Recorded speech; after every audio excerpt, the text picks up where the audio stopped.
O Senhor esteja convosco. Ele está no meio de nós. Proclamação do Evangelho de Jesus Cristo segundo Mateus. Glória a vós, Senhor. Naquele tempo disse Jesus: Ai de vós, mestres da lei e fariseus hipócritas, vós sois como sepulcros caiados. Por fora parecem belos, mas por dentro estão cheios de ossos de mortos e de toda podridão. Assim também vós, por fora pareceis justos diante dos outros, mas por dentro estáis cheios de hipocrisia e injustiça. Ai de vós, mestres da lei e fariseus hipócritas, vós construís sepulcros para os profetas e enfeitais os túmulos dos justos, e dizeis: se tivéssemos vivido no tempo dos nossos pais, não teríamos sido cúmplices da morte dos profetas. Com isso, confessais que sois filhos daqueles que mataram os profetas. Completai, pois, a medida de vossos pais. Palavra da salvação. Glória a vós, Senhor.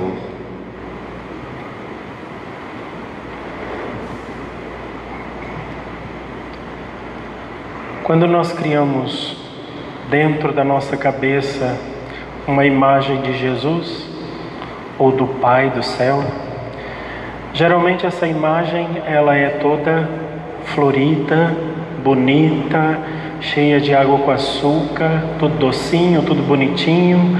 Aí a gente começa a dizer assim: não, Deus do céu, Deus não castiga, Deus é bom. Jesus é maravilhoso. Jesus, ele é aquele homem bonzinho que saiu lá da Galileia, que falava dos pardais, falava da semente, falava das coisas bonitas, falava tudo certinho. Ele é maravilhoso, ele é bonzinho, ele é docinho. Mas ele não é só isso, ele é isso também. Ele é bom, fala bem, ele traz uma palavra de conforto, de alegria, de esperança, de aconchego, ele traz tudo isso. Mas ele também traz o porrete na mão, para pegar a ovelhinha pela orelha e dizer: volta aqui, não é por aí. E hoje nós encontramos Jesus no Evangelho exatamente nessa situação. Ele gostava muito dos fariseus. Marta, Maria, Lázaro, Mateus, eram todos fariseus. Era o grupo mais importante da época, porque eles eram como se fosse assim, um grupo carismático. Eles eram muito alegres, eles cumpriam a lei, eles eram extremamente justos, eles acreditavam no céu, acreditavam nos anjos, eles falavam muito bem, eles pregavam muito bem. E justamente porque ele amava aquele grupo, é que Jesus vinha pegar na orelha deles e chamar a atenção, e muito forte, como hoje. Ele já começa xingando, né? A gente diz: bate na boca, você está xingando. Fariseus hipócritas, vocês são podres. Vocês parecem que são bonitos, arrumados, enfeitados. Vocês rezam muito bem, vocês falam muito bem, vocês fazem as coisas tudo direitinho, vocês pagam tudo certinho, as suas dívidas, pagam o dízimo até da hortelã, vocês fazem tudo certinho. Mas dentro de vocês é como um sepulcro quando você acabou de enterrar um defunto. Ele está podre, cheio de verme, fedido. Se você abrir o túmulo, uma pessoa depois de morta, alguns dias depois de morto, não tem quem suporte. E é assim que Jesus está dizendo: eu vou ter que suportar vocês assim, podres desse jeito? Aí ele diz: muda de vida, para com isso. E por que Jesus está assim tão bravo, tão determinado em relação a esses fariseus? Justamente porque ele amava aquele povo. Ele ama, ele cuida. Porque ele ama, ele chama atenção e ele traz de volta. Ele fez isso porque ele queria que os fariseus, os judeus se convertessem, conseguissem enxergar a maravilha que Deus fez no meio deles. Deus deu o seu próprio Filho, Ele está ali, vivo, presente no meio deles. Mas eles estavam tão podres por dentro, que muitos nem se deram conta de quem era Jesus. Saíram até mentindo depois da morte de Jesus. Vamos lá pagar, vamos pagar para os guardas saírem dizendo por aí que é mentira, que ele não ressuscitou coisa nenhuma. Estavam tão podres que não conseguiam enxergar Jesus e não enxergaram. Mas Jesus chamou a atenção deles justamente porque os amava e queria que eles se convertessem. Não enxergaram. Essa é a primeira parte. A segunda parte, Jesus chamou a atenção deles para ficar registrado na história, para que a gente se enxergue aqui também. E às vezes Jesus tem que fazer com a gente como ele fez com os fariseus, tem que dar uns tapas na cara da gente e dizer assim: ô minha filha, acorda para a vida. Você vai passar a vida inteira nessa ilusão, fingindo que é boazinha, fingindo que é bonzinho, que é santinho, entra na igreja de mãozinhas postas, de cabecinha tortinha para o lado esquerdo, reza o terço e as 500.000 Ave Marias, como se fosse um santo. Mas dentro do coração tem tanta coisa, que se as pessoas pudessem ver dentro de você, elas não chegariam nem perto de você. Então Jesus que chama a atenção nossa também.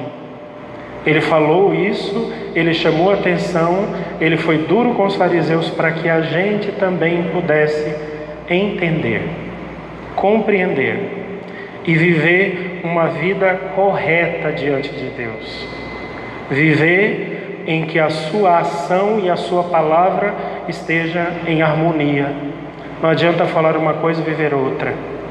Não adianta obrigar as pessoas a fazerem uma coisa que você não é capaz de fazer. Não adianta exigir do outro algo que você não é. Ou seja, ser justo, ser honesto, ser verdadeiro diante de Deus. É isso que Ele está nos chamando. Quando nós conseguimos viver isso ou fazer isso, é porque a gente é bonito de dentro para fora e não de fora para dentro. Deus faz as coisas dentro do nosso coração, transforma a nossa vida, e a partir da transformação, da ação de Deus dentro de nós, a gente começa a viver. Eu acho que nenhum de nós assim é santo o suficiente para poder dizer diante desse evangelho: não, Jesus, eu não tenho nada. Sempre tem, sempre tem. A gente sempre precisa se converter. O padre precisa se converter, o bispo precisa, o papa precisa, os religiosos precisam, os maridos precisam, as esposas precisam, todos precisam, todos precisam. E Ele faz isso porque Ele nos ama. Então, o que eu vou falar aqui é um pouco pesado, mas não se assuste se um dia acontecer uma grande desgraça na sua vida. Uma situação que você fica assim, de queixo caído. Não se assuste, de repente acontecer uma coisa terrível, e às vezes você olhar para Deus e dizer assim: mas por que Deus permitiu que eu passasse por uma situação dessa? Talvez essa situação de desgraça, essa situação terrível na sua vida, fosse a única chance que Deus tinha de te salvar. Talvez. Mas também os que se converteram, os que são santos, também sofrem. Então por isso nós precisamos voltar para Deus, saber que Ele é bom, que Ele me ama, que Ele me corrige, mas o que é melhor de toda essa história é que Ele não desiste de mim, apesar de ser um sepulcro, bonito por fora e podre por dentro.